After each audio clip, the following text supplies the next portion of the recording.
हर तोह के बताई सखी खुशी यही बात के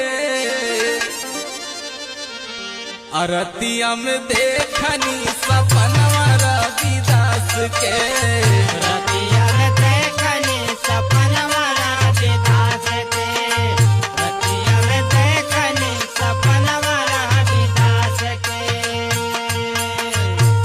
हे सपनवा रविदास के सपनवा रविदास के रतिया में देखनी सपनवा रविदास के रतिया में देखनी सपनवा रविदास के रतिया में देखनी सपनवा रविदास के।